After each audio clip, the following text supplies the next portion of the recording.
from the West Coast, Eddie C. Eddie, did this blindside you, considering the fact it was off a win, 3 out of 4, 3:15 in the morning, this blindside you like a blindsided the rest of us here this last day or so or not?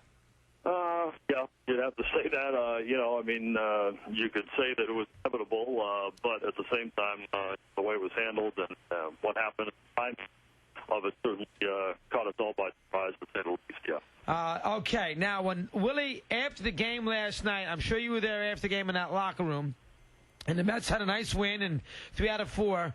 Willie had no idea, correct? I mean, Willie felt that maybe the tide had begun to turn a little bit, played a little better, scored some runs. He probably felt at midnight, he felt probably pretty good, correct? Well, yeah, it was upbeat after the game. I think they played one of their better games of the year. There were some problems, but, that happened. They win over a good team and did a lot of things right last night. So he was pleased. They put back-to-back wins together, and they had Johan Santana going tonight. So there was no reason for him not to think optimistically, as well as he could. I mean, he knew he was, on thin ice and the gun and all that. But after the game, he was as upbeat as I've seen him lately.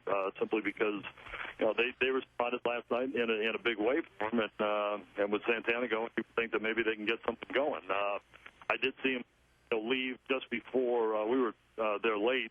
He left for the hotel. I couldn't tell at that time if he knew, he was going to be meeting Omar here or not. I would think that they probably told him they wanted to see him back here at the hotel. I don't know that for fact. I didn't get a chance to speak with him, but I did leave along with the other coaches. Have you spoken to Willie Randolph this morning, Eddie?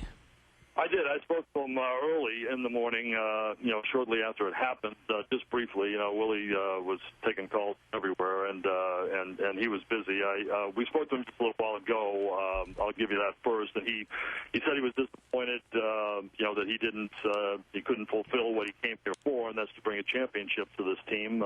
He was disappointed that he was going to get cut short in that regard, and he thought he could, but he wasn't going to be given the chance. That's what he told us just a little while ago. When I spoke to him very early in the morning, probably a couple of hours after it happened, it was brief, but I did sense some relief from him as well, and he used that word that this had been hanging over him for a while, and in a sense, he felt at peace with himself, and he felt a little bit of relief, simply because it's been tough trying to get this team ready and trying to get them focused when everything is swirling around him. Again, he was disappointed and he was shocked by it, but at the same time, he told me that he did, feel at peace with himself and the job that he did, and he felt some relief too. Did he share with you what Omar told him as to what was the final straw or the final reason why? No, he did not. No, we didn't get into details. I didn't think that was the time. And like I said, he was a little bit pressed. The phones were ringing behind him. I could hear, and it was a tough time for him. I told him what I wanted to impart to him, and which was. Can you share that with us? What you told him? I thought he kept his head high during the entire time, and he had nothing to be ashamed of whatsoever. Some things did not work out for him, obviously, and we've talked about a number of things over time as to how I thought the deck was stacked against him on a lot of fronts. Injury wise, whatever, just normal baseball stuff.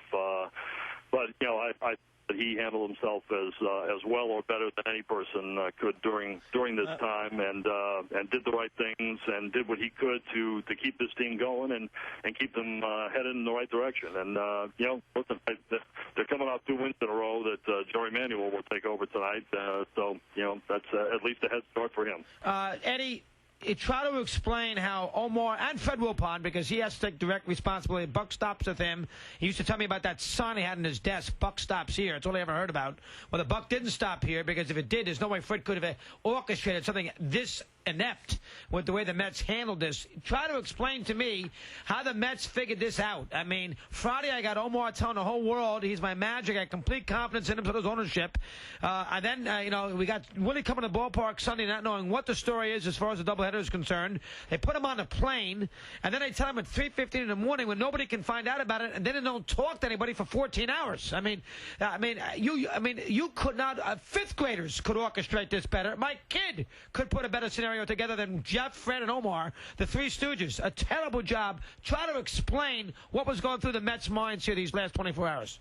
I wish I could, Chris. I'll try. Incredibly ill-timed would be the nicest way that you could describe this. There are a lot of other ways to describe it as well. I don't know. The only thing that keeps coming to me, and I thought about this driving in on Sunday as we were getting set for the doubleheader, was that it was Father's Day, and can you fire a guy on Father's Day? And I don't know if that was the reason or the reason for this. I have no idea.